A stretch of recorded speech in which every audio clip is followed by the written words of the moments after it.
Meghan Markle's lifestyle show is back on Netflix, or is it?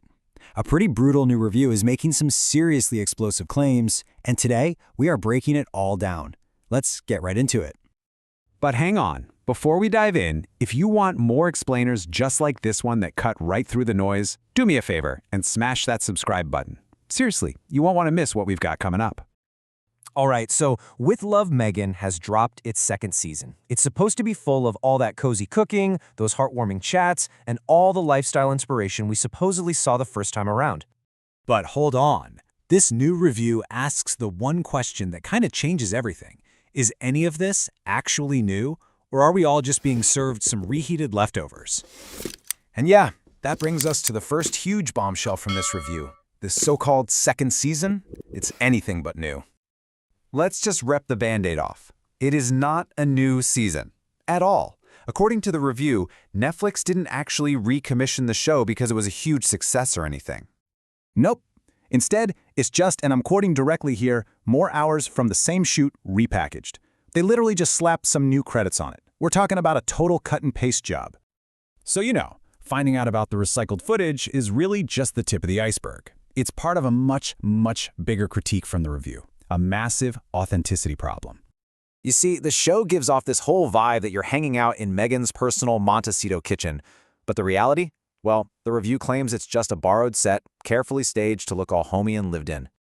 And get this, her main sidekick in the kitchen isn't some famous chef. It's her longtime friend and makeup artist, Daniel Martin. I'm sure he's a great guy, but he's probably more used to keeping foundation from melting than whipping up a 5-course meal. And according to the review, his main job seems to be just agreeing with Meghan. His dialogue is basically just variations of "that's awesome" and "that's a good plan." It really highlights how little real, spontaneous stuff is going on here. The awkwardness apparently just keeps going, especially when they start talking about the actual cooking. For instance, Meghan shares her, let's call it, unique view on baking.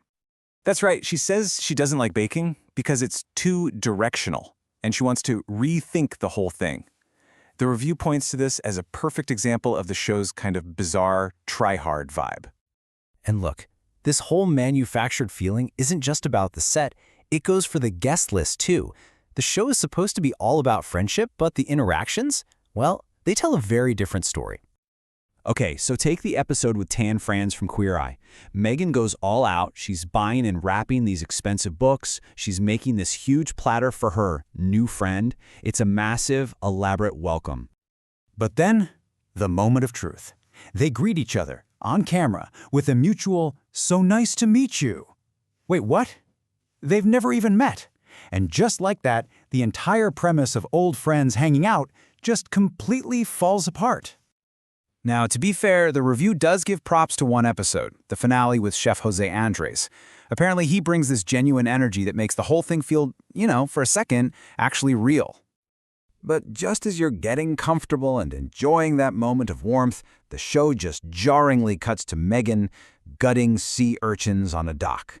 The review calls it tonal whiplash, and yeah, going from a sunny chat to sea urchin surgery sounds about right. So, with all this going on, how did people actually react? I mean, did they buy it?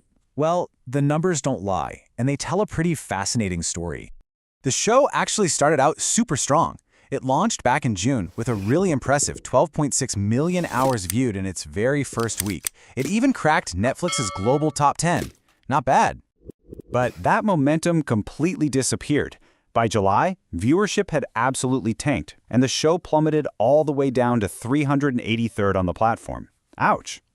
And that massive drop had real-world consequences. Meghan and Harry's famous $100 million Netflix deal was reportedly rewritten. It got downgraded to a much smaller first-look arrangement, which is a pretty clear sign the partnership was not performing well. All of which leads us to the review's final, absolutely brutal takedown of the entire project. The final verdict? Well, here it is. The grand experiment to make Meghan Markle the next Martha Stewart has, according to this review, completely and totally failed. It concludes that the camera, well, it just can't fake warmth. So, what do you think? Is this review fair, or is it way too harsh? Are you going to be watching? Let me know your honest takedown in the comments below. And hey, if you like this breakdown, don't forget to hit like and subscribe for more. Thanks for watching.